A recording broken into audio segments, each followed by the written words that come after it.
Hello people! Bienvenue à cette partie 2 dans laquelle je vais vous montrer quelles fonctions j'ai attribuées à quel bouton de ma Sony A7S III, question d'accélérer mon workflow de tournage. Là, si vous n'avez pas vu la partie 1 de cette série, allez voir ça tout de suite. En gros, je décortique au complet le menu de la Sony A7S III, chose qui va grandement vous aider pour mieux comprendre et mieux suivre cette deuxième vidéo ici.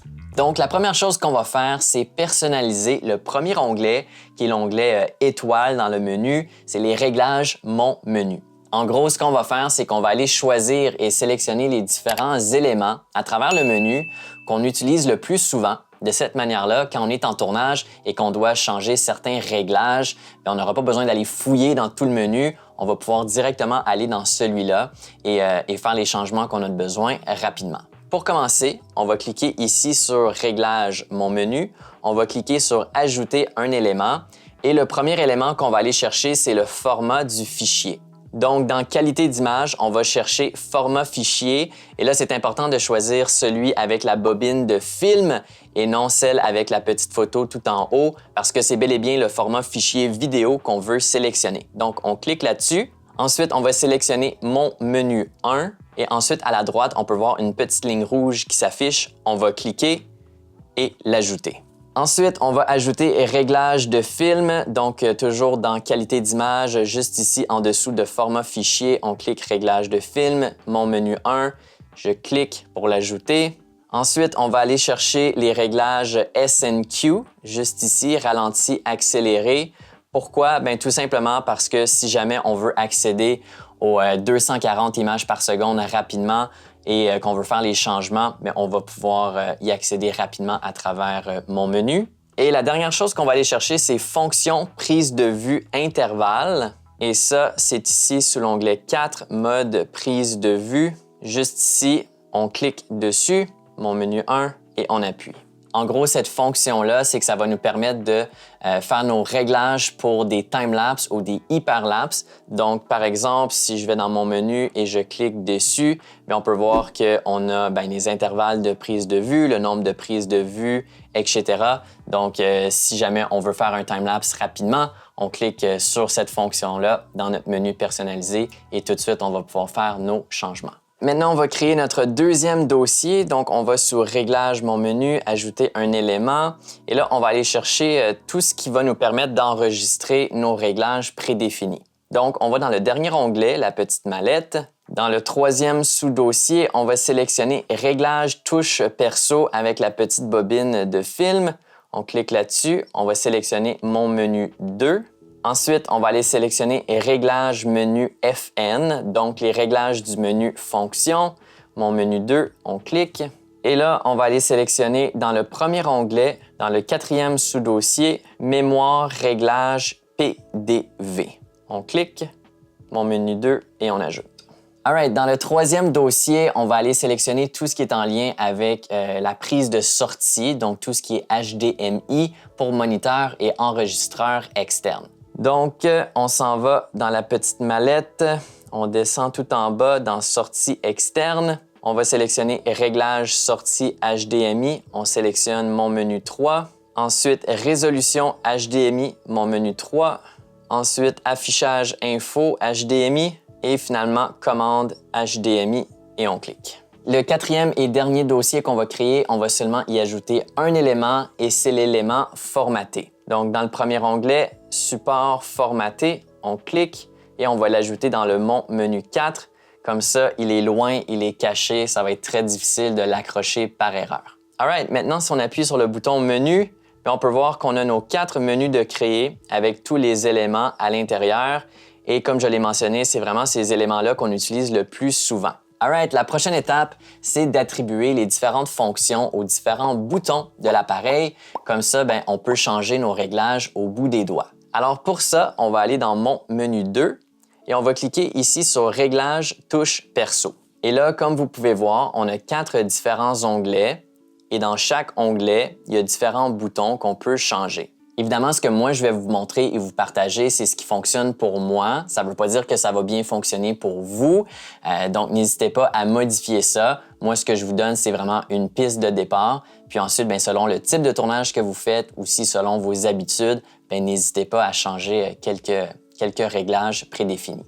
OK, la première chose que je vais paramétrer, c'est la molette juste ici, le numéro 1. Dans le fond, c'est simple, je ne vais pas attribuer de fonction à ce bouton-là, tout simplement parce que je ne veux pas accrocher la molette et changer des paramètres par accident. Aussi, personnellement, je trouve que cette molette-là est difficile à tourner, tout pourquoi je choisis de rien y attribuer. Ensuite, pour le deuxième bouton, je vais y attribuer la fonction sélection d'aide d'affichage gamma. Pour ça, on va dans le dernier onglet options d'affichage et sélection aide affichage gamma. Encore une fois, le but de cette fonction-là, c'est d'activer un overlay, un LUT, par-dessus notre image en S-Log3. Ça va nous permettre d'avoir une image plus contrastée, voir si notre exposition est bien réglée, aussi s'assurer que tout est bien au foyer. Et encore une fois, c'est pas quelque chose qui est enregistré avec le fichier vidéo. C'est vraiment juste pour avoir un aperçu de notre image finale une fois qu'elle sera colorisée en post-production.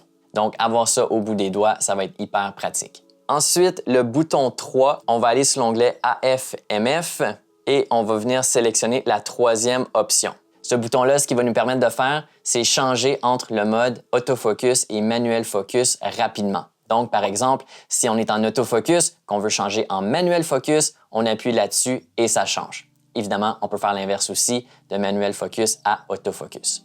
Ensuite, à la quatrième position, toujours dans l'onglet AFMF, on va venir sélectionner sous AF visage yeux, sélection prioritaire visage et yeux. Cette option-là va nous permettre d'activer et désactiver la priorité de l'autofocus au niveau des visages et des yeux.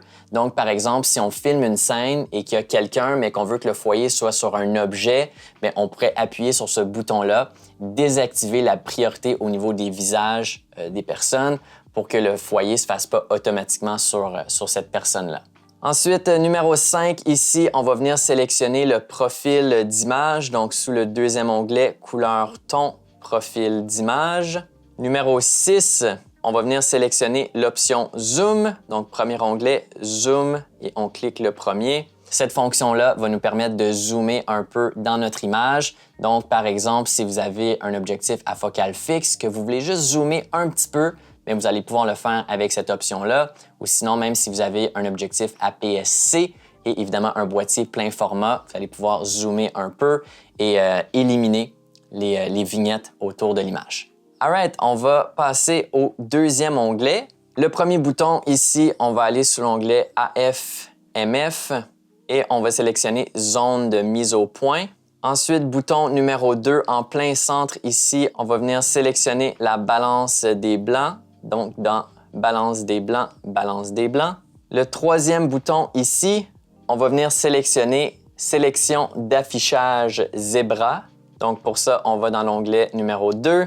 Et tout en bas, dans le dossier numéro 6, sélection d'affichage zébra. Ensuite, numéro 4, ben, c'est assez simple. Sur le boîtier lui-même, c'est écrit à côté du bouton ISO. Donc, c'est exactement la fonction que je vais lui attribuer. Donc, sous le deuxième onglet, sous l'option Exposition, on va sélectionner ISO. Et le cinquième bouton ici sera le Steady Shot.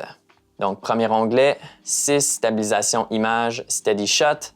Donc, encore une fois, si on veut désactiver la stabilisation interne de la caméra ou si on veut tout simplement le réduire pour éviter d'avoir un crop, on va pouvoir le faire à l'aide d'un bouton. OK, troisième onglet ici, le premier, on va le laisser tel quel, enregistrement film. Ça va nous permettre de lancer l'enregistrement vidéo. Et à la deuxième position ici, ça va être la loupe de mise au point. Donc, je clique ici, sous l'onglet AFMF. Quatrième sous-dossier aide à mise au point et on clique. De cette manière-là, si on est en mode manuel focus, on va pouvoir directement cliquer sur la loupe, le bouton au-dessus, faire notre foyer, notre mise au point et ensuite directement à côté, on va pouvoir lancer l'enregistrement. Alright, le dernier bouton qu'on va pouvoir attribuer, c'est celui-ci. C'est un bouton qui se situe sur l'objectif de la caméra.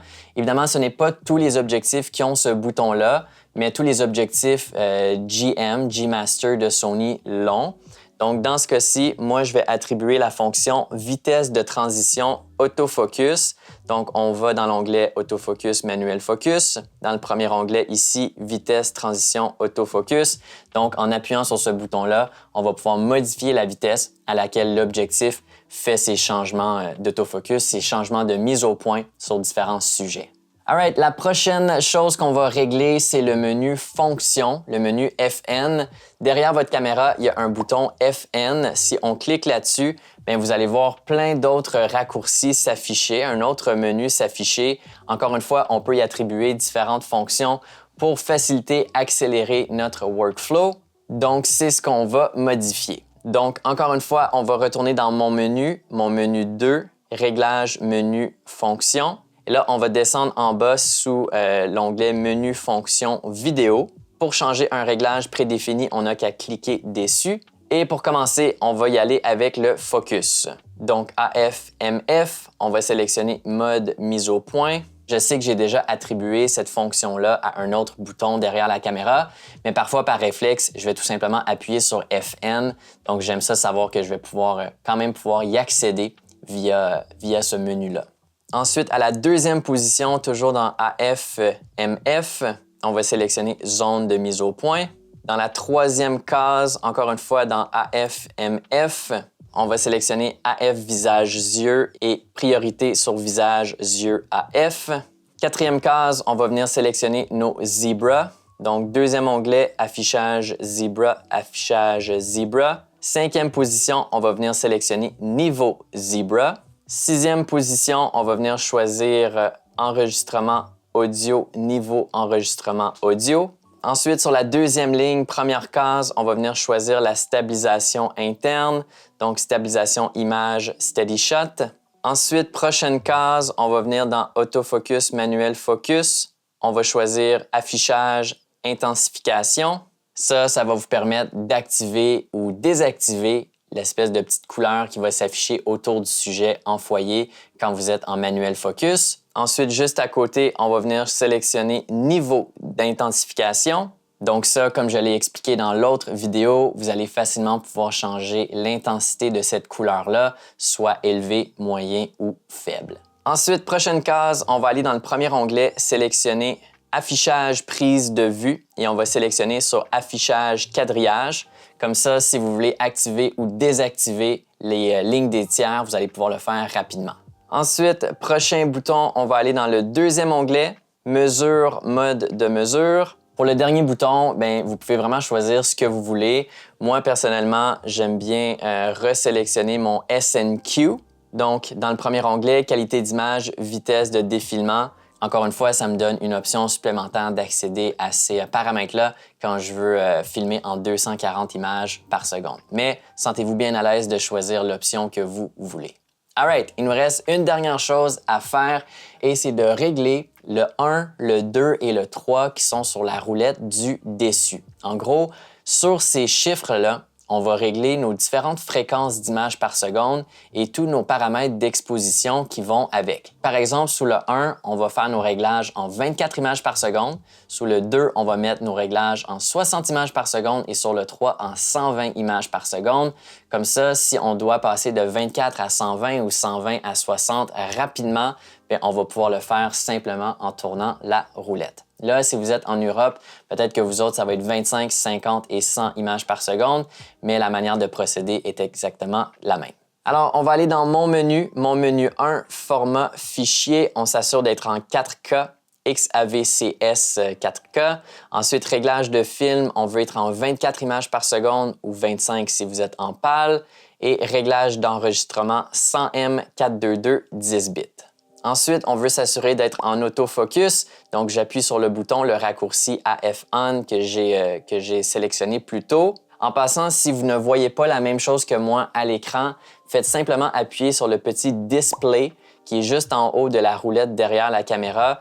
En appuyant là-dessus, ça va changer la disposition des éléments. Donc, cliquez là-dessus jusqu'à ce que vous ayez la même chose. Ensuite, on va régler la balance des blancs. Moi, personnellement, je règle ça en auto-balance des blancs, tout simplement parce que je suis toujours en train de filmer dans différents lieux. C'est très style run and gun, documentaire. Mais si vous faites beaucoup d'entrevues ou si vous êtes toujours sous une lumière blanche, par exemple, vous pouvez déjà régler votre balance des blancs à 5500 Kelvin.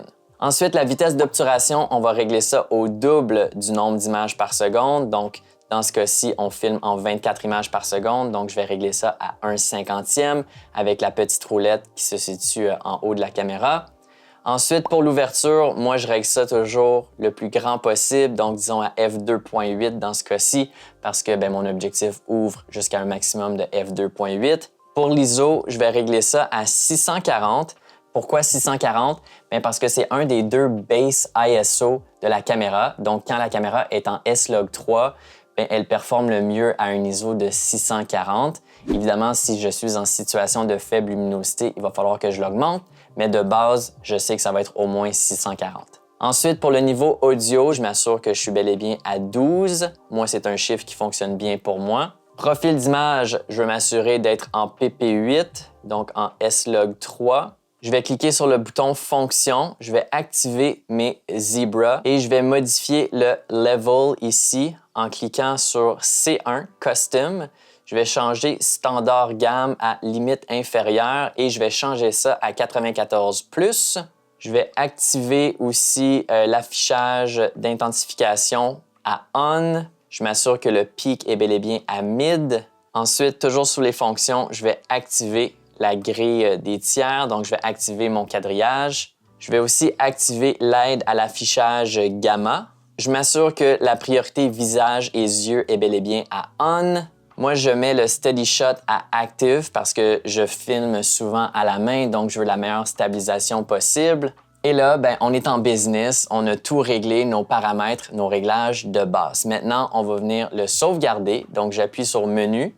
Dans mon menu 2, je vais sélectionner Mémoire réglage PDV. Je clique là-dessus et je vais venir le sélectionner en haut sur le 1. Donc simplement, tout ce que j'ai à faire, c'est cliquer et il sera enregistré. Maintenant, quand je tourne la petite roulette et que je sélectionne le 1, on peut voir tous nos réglages prédéfinis de sélectionner ici s'afficher à l'écran. J'appuie sur Enter et là, je suis en business. Je vais pouvoir tourner avec tous mes réglages prédéfinis en 24 images par seconde. Maintenant, on va faire la même chose, mais on va simplement changer la fréquence d'image à 60 images par seconde. Donc, j'appuie sur Menu. Dans le menu 1, Format fichier, on laisse ça en 4K. Dans Réglage de film, on va changer ça à 60 images par seconde. Si vous êtes en Europe, ça serait probablement 50 images par seconde. Ensuite, Réglage d'enregistrement, on sélectionne 200M 422 10 bits. Et là, tout ce qui nous reste à faire, c'est augmenter la vitesse d'obturation à 1/125e, encore une fois parce qu'on veut être le double du nombre d'images par seconde. Et une fois que ça c'est fait, on va pouvoir le sauvegarder. Donc cette fois-ci, mon menu 2, Mémoire, réglage, prise de vue. Et cette fois-ci, on se décale vers la droite, on sélectionne le 2 et on appuie sur Enter. Finalement, on va faire la même chose, mais cette fois-ci en 120 images par seconde. Donc on clique sur Menu, mon menu 1, Réglage de film, vitesse défilement enregistrement, on sélectionne 120 images par seconde. Réglage d'enregistrement, on va sélectionner 280M 422 10 bits. Et encore une fois, on va augmenter la vitesse d'obturation, cette fois-ci à 1/250e. On appuie sur Menu, Menu 2, Mémoire, réglage, prise de vue et on sélectionne le numéro 3. Et là, ce qui est le fun, c'est quand on va passer, disons, de 1 à 2 sur la roulette, mais là, on peut voir qu'on est bel et bien en 60 images par seconde, vitesse d'obturation 1/125e. Et si je tourne la roulette, je la mets à 3. Là, on peut voir qu'on est en 120 images par seconde, vitesse d'obturation 1/250e et on est prêt à tourner. Évidemment, vous pouvez faire les changements que vous voulez une fois que vous avez sélectionné votre mode. Vous pouvez changer l'ISO, l'ouverture, la balance des blancs, etc. Mais de base, vous êtes prêt ou prête à filmer. Là, vous avez peut-être remarqué qu'il y a 4 autres options, M1, M2, M3, M4.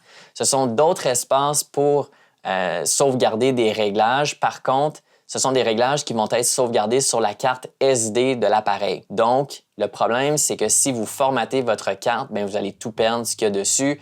Donc, moi, personnellement, je n'utilise pas ces espaces supplémentaires-là parce que je formate mes cartes après chaque tournage. Alors, that's it. C'est ce qui complète tous mes réglages prédéfinis de la Sony A7S III. J'espère que cette vidéo ici et aussi l'autre, la partie 1, vous seront utiles. J'espère que ça va vous aider à accélérer votre workflow en tournage.